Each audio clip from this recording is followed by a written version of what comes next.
واسعة على الزمن والمياه والحياة البرية حسب زعمهم،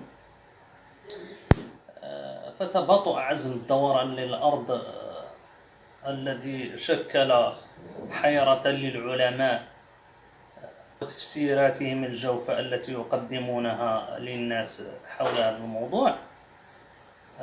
فسنعود ونتذكر ظاهرة انتفاخ الأهلة القمرية وسبب نشأتها، حيث أن هذه الظاهرة أي انتفاخ الأهلة وولادة الشهر قبل موعده ناتج عن شد حقلي كهرومغناطيسي مصدره السماء الجنوبية من الأرض، حيث يصنع هذا الحقل مدارا زائدا عن حده أي مدار متذبذب، وقد وضحت ذلك في فيديو سابق، مما يؤدي لاضطراب في توقيت الأرض والقمر. وهذا الأمر يتجلى أمامنا عند ولادة الهلال الجديد في بداية كل شهر، وبحالات الإبدار وتأخر، ولا علاقة للقمر بجاذبيته الصغيرة أو الضعيفة أمام الأرض، لأن ما يطبق على القمر يطبق على الأرض أيضا، فالشد والإمالة لأقطاب الأرض الكهرومغناطيسية أعلى أشده،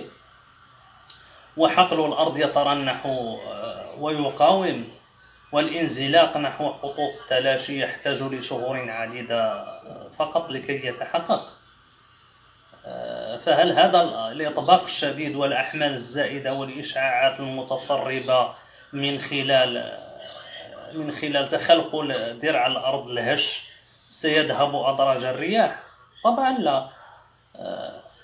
كمثال، سابقا كانت المصانع أو مصانع القطارات البخارية تصنع لها مكابح ميكانيكية يلزمها وقت طويل لكي يتوقف القطار، أما الآن فالمكابح أصبحت مغناطيسية وسريعة توقف القطار خلال ثوان معدودة، وهذا يشبه حال القطارات، يشبه حال الأرض الآن.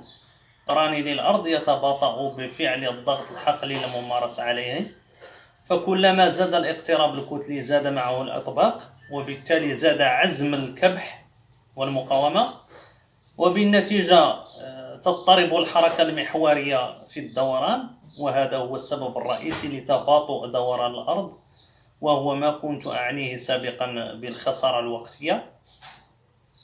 وستبلغ ذروة تلك الخسارة عند دخول الأرض الحقل المغناطيسي أو الحقل البلازمي وارتحال السوائل المدمر نحو القطبين، ومن ثم خروج الأرض من الحقل البلازمي للكائن الزائر، وعودة محور الأرض محور الدوران الأرضي للحركة بفعل التوازن الهيدروستاتيكي، ثم عودة السوائل والمياه من القطبين نحو خط الاستواء، وهنا تكمن المشكلة، مع ترافق ذلك بانقلاب المحاور العرضية للأرض بما يوازي أقطاب الحقل الدخيل المطبق عليها.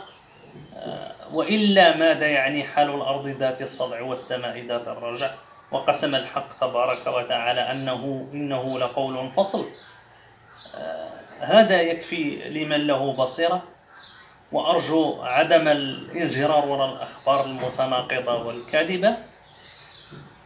والسلام عليكم ورحمة الله تعالى وبركاته.